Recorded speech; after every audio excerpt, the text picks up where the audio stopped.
Brother murder, a strange turn of events. We have an update to a story we brought you on February 18th regarding Connor Grytdahl allegedly shooting his brother to death down in Grant County in the town of Elbow Lake, Minnesota.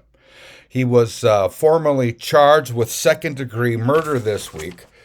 According to the court documents, this is what happened. Reading from the criminal complaint with the names of specific deputies omitted, quote, on February 18th at 9:30 p.m., the Grant County Sheriff's Office received a call from Connor Grytdahl, who reported that his brother Stephen Grytdahl was drinking in violation of a condition of his probation for driving while intoxicated conviction out of Otter Tail County.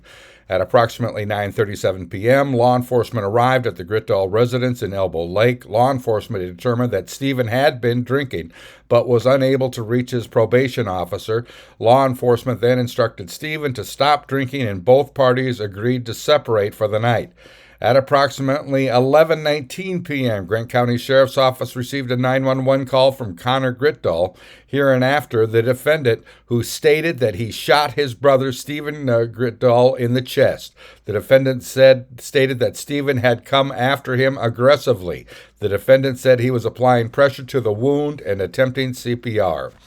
At approximately 11:28 p.m., a deputy arrived at the Grytdahl residence located at 324 10th Avenue Southeast in Elbow Lake, Minnesota. When the deputy entered the residence, he observed Stephen on the floor with blood all around him, and the defendant was kneeling next to Stephen. Stephen's feet were facing south into the hallway, and his head was toward the north, with his right side resting against the west hallway wall. The defendant then told the deputy that the gun was in his waistband on the backside of his body.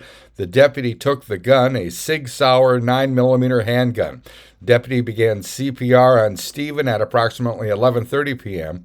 and observed a gunshot wound in the middle of Stephen's chest.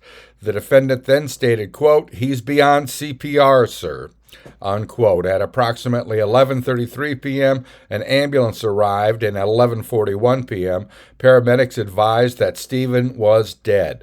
Law enforcement found a silver shell casing on the carpet between the couch and television in the living room of the residence.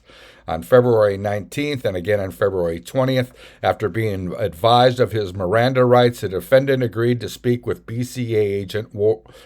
BCA agent. The defendant told the agent that after law enforcement left from the 9:30 p.m. call, he got his handgun from his bedroom and loaded it, then put a round in the chamber and the gun in his waistband. The defendant stated that he sat on the couch and Stephen was in his bedroom at that time.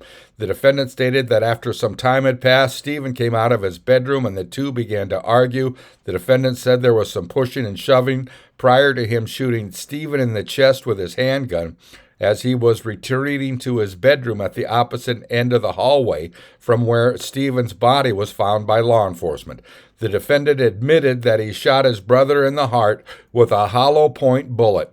He acknowledged that he was aware the shot would kill his brother. He also estimated that he was between 8 to 12 feet away from Stephen when he fired the gun at him. Law enforcement's initial search of the resident did not reveal any signs of a struggle. Further, the location of the shell casing was not consistent with the defendant's version that the shot was fired in the hallway, unquote. That was from the criminal complaint. I'm Neil Carlson reporting for iNewZ.TV.